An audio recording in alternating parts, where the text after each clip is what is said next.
খুলনার বিভিন্ন কারখানায় শিশুদের কাজের এমন চিত্র প্রায়ই দেখা মেলে। যে বয়সে ব্যাগ গুছিয়ে স্কুলে যাওয়ার কথা, সেই বয়সে শুধু কারখানায় নয়, বিভিন্ন কর্মক্ষেত্রে দেখা যায় তাদের। পরিসংখ্যান ব্যুরোর সম্প্রতি প্রকাশিত তথ্য বলছে, পুরো বিভাগ জুড়ে শিশু শ্রমে যুক্ত আছে প্রায় 10% শিশু, যেখানে জাতীয় গড় 9.2%। জরিপ বলছে 7 থেকে 14 বছর বয়সীদের মধ্যে স্কুলে যায় না এমন শিশুর সংখ্যা এই বিভাগে শতকরা 10%। প্রাথমিক শিক্ষা বিভাগ বলছে, পরিস্থিতি উন্নয়নে কাজ করছেন তারা।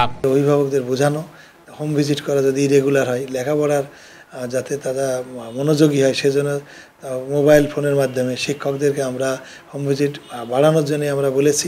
শুধু শিক্ষা নয়, স্বাস্থ্য ও নিরাপত্তার সূচকেও পিছিয়ে দক্ষিণ পশ্চিমাঞ্চল। সুপেয় পানি বঞ্চিত এই বিভাগের 5.4% শিশু।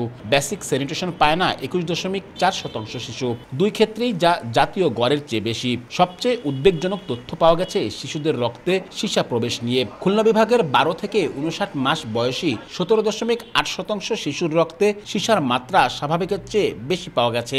এই বিভাগের 65% মেয়ের বিয়ে হয়ে যায় 18 বছরের আগেই। সরকারের সঙ্গে সামগ্রিক এসব বিষয়ে উন্নতিতে কাজ করছে ইউনিসেফ। গার্জিয়ান থেকে শুরু করে সবাইকে সচেতন করতে হবে যে তার কুফলটা কি। এর সাথে আপনি চাইল্ড ম্যারেজ লিঙ্কটা, এর সাথে আপনার নানা ধরনের অ্যাবিউজমেন্ট যেগুলো হয়ে থাকে, ভায়োলেন্স যেগুলো হয়ে থাকে, জেন্ডার ভায়োলেন্স যেগুলো হয়ে থাকে, এই সকল কিছু কিন্তু নিবিড়ভাবে সম্পৃক্ত এর সাথে। এসব সূচক ইঙ্গিত দেয়, খুলনা অঞ্চলের শিশুদের মৌলিক অধিকার, নিরাপত্তা ও স্বাস্থ্য নিশ্চিত করতে আরও কার্যকর ও সমন্বিত উদ্যোগ জরুরি হয়ে পড়েছে। সরকারি প্রতিষ্ঠান এবং বেসরকারি প্রতিষ্ঠানগুলো একসাথে কাজ করলে খুব অচিরেই হয়তো শিশু শ্রম একেবারেই বাংলাদেশ থেকে মুক্ত হয়ে যাবে। তথ্য অনুযায়ী খুলনায় শিশু মৃত্যুর হার 21%। বিশেষজ্ঞরা মনে করছেন, শিশুদের শিক্ষার হার বৃদ্ধিতে শিশুশ্রম বন্ধে উদ্যোগ গ্রহণের পাশাপাশি পরিবেশ দূষণ নিয়ন্ত্রণ, নিরাপদ পানি নিশ্চিতকরণ ও দারিদ্র্যতা হ্রাসে পরিবার, সমাজ ও প্রশাসনকে একসঙ্গে কাজ করতে হবে।